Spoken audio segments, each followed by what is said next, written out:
नौकरी के चक्कर में देखो सिकंदर हार गया, एक नौकरी के चक्कर में देखो सिकंदर हार गया। समय का ध्यान रखिए। माननीय वित्त मंत्री महोदय ने कल बजट को पारित करने से पूर्व इस राज्य के तमाम बलिदान पुरुषों को याद किया और चूंकि मैं उन्हें सुझाव नहीं अनुरोध करूंगा, चूंकि मेरी आयु से 1.5 गुना उम्र का उनका राजनीतिक जीवन रहा है। मेरी आयु 30 साल है, उनका राजनीतिक जीवन 45 साल का है।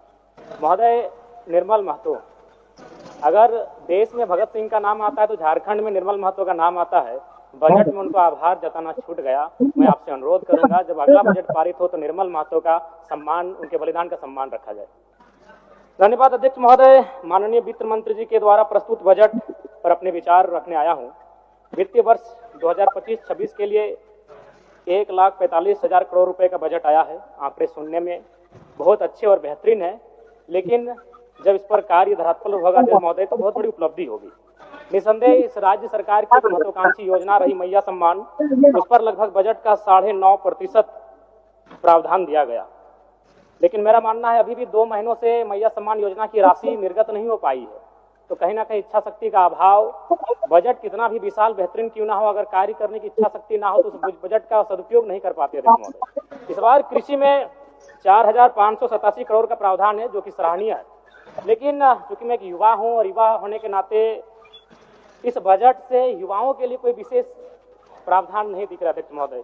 मृणाल जी की एक कविता मुझे याद आई है कि कॉलेज के दिन याद करूं तो लगता था कि थे सुल्तान, चौक चौराहे राजपाट थे और दरबार था चाय दुकान। हल कश्मीर का मुद्दा करते मुंह में दबा लेते जब पान, मन में लोहा तन इस्पाती चलते थे हम सीना तान।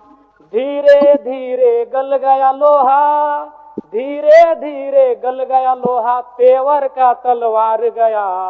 एक नौकरी, हाँ एक नौकरी के चक्कर में देखो सिकंदर हार गया, एक नौकरी के चक्कर में देखो सिकंदर हार गया। जी हाँ अध्यक्ष महोदय, इस बजट से इस राज्य के युवा, सिकंदर रूपी युवा, जिन्होंने एक 10 बाय 10 के कमरे के ताप में रहकर 10 साल का जीवन बिताया है परीक्षा की तैयारी में, आज इस बजट से वे हार गए अध्यक्ष महोदय। नई इस बजट में युवाओं के रोजगार संबंधित विशेष कोई प्रावधान नहीं अध्यक्ष महोदय। पहली बार माननीय हेमंत सोरेन जी की सरकार ने 2020-21 में बेरोजगार युवाओं को, स्नातक को 5,000 रुपए प्रति माह और स्नातक उत्तर को 7,000 रुपए प्रति माह देने की बात कही थी।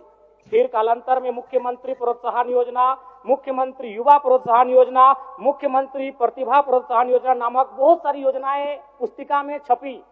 हम लोगों ने सुना, पढ़ा, लेकिन 1 रुपए खर्च युवाओं पर नहीं किया गया उनके प्रोत्साहन राशि को लेकर अध्यक्ष महोदय। इसलिए इस बजट से निसंदेह माता लोगों की जीत हुई है, मैया सम्मान की जीत हुई है, लेकिन इस बजट से इस राज्य के युवा हार गए अध्यक्ष महोदय।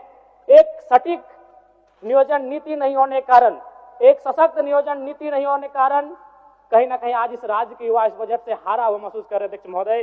तो मैं युवाओं को रोजगार कैसे मिले?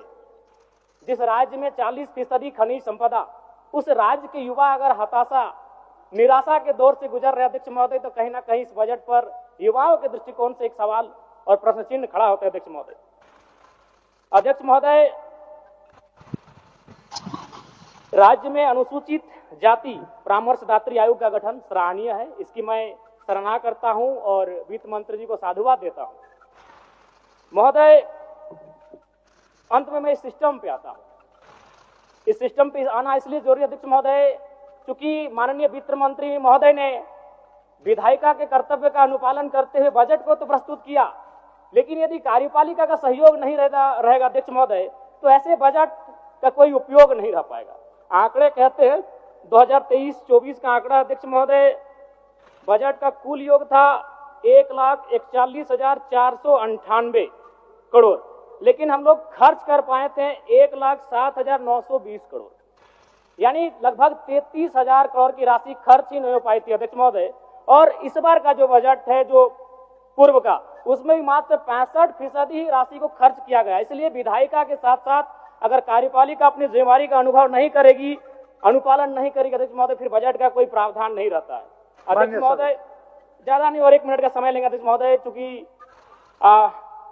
इस बजट में किसानों को लेकर mini tractor, power tiller, pump set, ripper आदि वितरण करने की बात कही गई है। अध्यक्ष महोदय, मैं चाहूंगा किसानों को आपको उपकरण देने की आवश्यकता नहीं है। किसानों को अगर हम जल दे पाते हैं, अगर पानी की सुविधा दे पाते हैं, तो हमें लगता है किसान सशक्त हो जाएंगे। अध्यक्ष महोदय, मैं ये कहना चाहता हूं, जो भी डैम बने हैं, चाहे वो चांडिल का डैम हो, कोणार्क का डैम हो, मैथन डैम हो, पंचेत डैम हो या टेनूघाट का डैम हो, वो पानी केवल उद्योगपति के कारखानों में जाने के लिए नहीं बना। अध्यक्ष महोदय, तो क्यों ना सरकार एक प्रयोग करे, जैसे कोणार्क डैम विष्णुगढ़ ब्लॉक आता है, तो विष्णुगढ़ ब्लॉक के 5 गांवों का उदाहरण प्रस्तुत कीजिए, वहां सिंचाई की व्यवस्था करिए और कम से कम कृषक को उन्नत बनाने का प्रयास किया जाए। अध्यक्ष महोदय, मैं इस बजट में सुझाव का अपील करता हूं।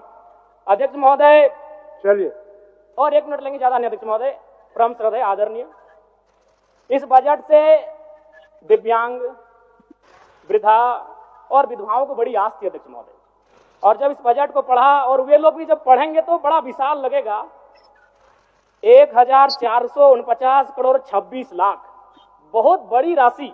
लेकिन चूंकि यहीं फिर सरकार कहती है 12 लाख लाभुक हैं, तो अगर उस राशि से अगर 12 लाख को भाग देते हैं, चूंकि मैथमेटिक्स का होना बहुत जरूरी है, तो रिजल्ट आता है 1,44,926। उसको फिर अगर 12 से भाग देते हैं अध्यक्ष महोदय, तो रिजल्ट आता है 1006, यानी महीना में आप कितना दे रहे हैं, वही 1006। देखने में, सुनने में बजट बड़ा विशाल लग रहा है, 1449 करोड़, लेकिन अंततः तो रिजल्ट आता है एक महीने का वही 1006 रुपए। अध्यक्ष महोदय, अंत में बस प्रवासी मजदूर, क्योंकि जब ये बजट पारित हो रहा था तो हमने और सबने बड़ी करीब से देखा, सत्ता ने खूबियों को देखा, विपक्ष ने खामियों को देखा, लेकिन सऊदी अरब, ट्यूनीशिया, मलेशिया और साउथ अफ्रीका से कोई देख रहे थे तो प्रवासी मजदूर थे। अध्यक्ष महोदय, लेकिन क्या कहा, एक वाक्य में बजट समाप्त हो गया। अध्यक्ष महोदय, प्रवासी मजदूरों की पीड़ा, मैं बार बार कहता हूं, 2 पीड़ा असहनीय है, एक प्रसव की पीड़ा जो मेरी मां ने मुझे जन्म देने के वक्त सहा है, और एक प्रवास की पीड़ा। लेकिन आज प्रवासी मजदूरों के लिए क्या अध्यक्ष महोदय, एक लाइन में खत्म हो गया, प्रवासी मजदूरों का निबंधन ऑनलाइन किया जा रहा है। अब तक 1,91,000 मजदूरों का निबंधन किया गया है। महोदय, इसमें प्रवासी मजदूर खोज रहे थे, वो विदेशों से बैठकर बजट को देख रहे थे कि शायद हमारे हिस्से में भी कुछ आएगा। जब हमारी मैया को, हमारी बहनों को कुछ मिला, तो शायद हमारे हिस्से में कुछ आएगा। माननीय सदस्य जनार्दन पासवान जी,